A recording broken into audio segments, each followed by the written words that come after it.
Okay, well, if Republicans don't get their act together pretty soon, can they capture a majority in the Senate and win back the White House?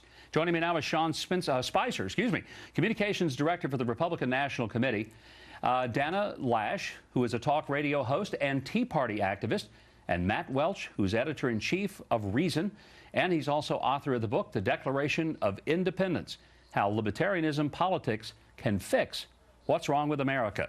Great to have all of you guys here today. And Sean, I know you're Sean Spicer. I know that anyway. But let me start with you. Republicans are fighting right now, particularly in the House and Senate, over whether or not to defund Obamacare, even if it means shutting down significant portions of the government. Good idea? Bad idea?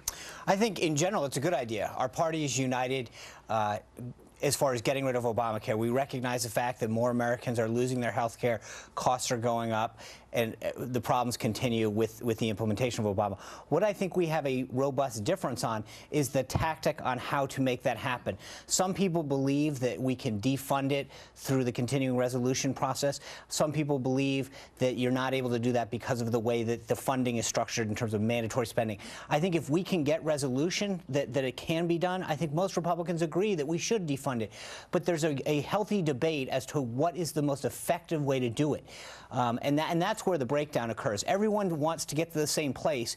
It's just how to get there. Dana, a lot of the Tea Party people have sort of drawn a line in the sand and said if they don't vote to defund and even tie it to whether it's debt ceiling or the budget itself, then they're rhinos. Is that fair? Well, you're going to find a lot of varied opinion within the grassroots movement, but generally, people want to see the Republicans take some sort of stand on it. The general view is that, well, if they're not going to stand to defund it when the time comes to repeal it, if that time ever comes, how will they? Well, they definitely won't stand to repeal it then. And so there's this. I think there's this lingering general distrust that the grassroots movement has. No offense, Sean. That the grassroots movement has with the Republican Party on this, because there's a lot of things that they feel that they've kind of compromised on before.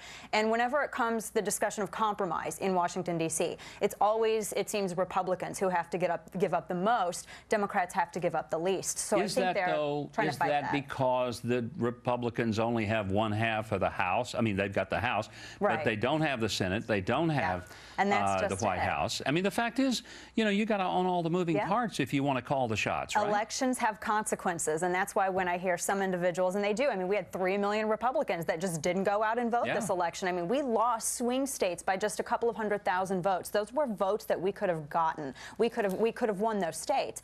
So yeah, elections do have consequences. We don't control the Senate, so we can't sit here and demand that we're going to have a repeal, because there's no way we're ever going to get Harry Reid to go along with anything like that. So Matt, do you feel like the Republicans ought to have a showdown here and you know, sort of their own version of the OK Corral? Well, as the non-Republican at the table, you know, I think the problem is you can't defund Obamacare. You can't. You can make a fight out over it, but you can't. And if you get to a position where you're going to, it looks like that Republicans or a group of Republicans are going to shut down or threaten to shut down the government, they're going to lose a public relations battle. That's just the math. The media will hammer them to death. The polling isn't good on this right now. I think what you'll see is a move towards delaying. That's what Grover Norquist is talking about right now. Hey, since Obama is already just sort of saying, let's delay that part and that part and that part of Obamacare. Let's delay everything for about 1 year to allow you to build a politics towards it and to kind of get to a position where if you win the next election, you'll have something to talk about without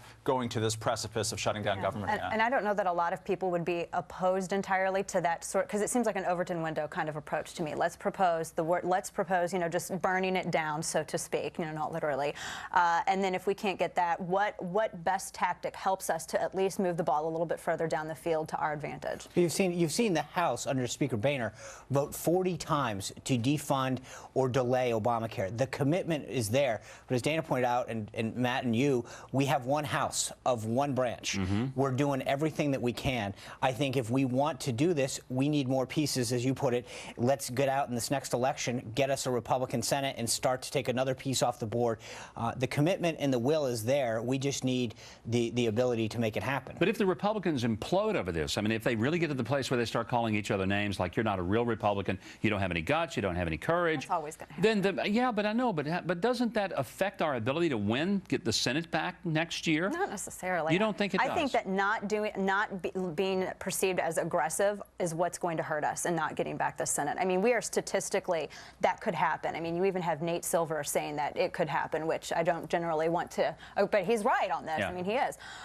The bottom line is that if you look at there's been 3 polls released in just, the past 4 or 5 weeks, the majority of Americans, there's a Fox News poll, what is it, like 57 some odd % of Americans, still super unpopular. It's unworkable. They don't think that this is, they want to see it defeated in any way possible. Other than that, it's welcome back. We are back with Sean Spicer, Dana Loesch, and Matt Welch. Matt, you saw in the very opening of the show, Chris Christie sort of saying, you know, we got to work about these libertarians. Are libertarians a threat to the Republican Party? There is a very interesting and legitimate philosophical fight going on within the Republican Party, within conservatism right now. It's not new. Rand Paul didn't invent it. Chris Christie didn't invent it. It's been happening systematically since 2009, beginning really with the Tea Party election of 2010, when we saw so many insurgents supported by the Tea Party go against the Republican establishment and create this sort of new breed of political character like your Rand Paul, like Justin Amash, Thomas Massie, Ted Cruz, all these people kind of emanated from this tradition. There is a fight over, are you actually serious about cutting government, or do you just say, like Mitt Romney does, I'm going to cut your taxes and I'm not going to tell you a single thing that I'm going to cut at all in the government while we boost defense spending and protect Social Security and Medicare, right? That has been conservatism under unified Republican leadership in Washington. It's not popular anymore, that thing. And so there is this fight, and there's a fight over how much you want to limit government, and there's also a fight over how you want to conduct and talk about foreign policy.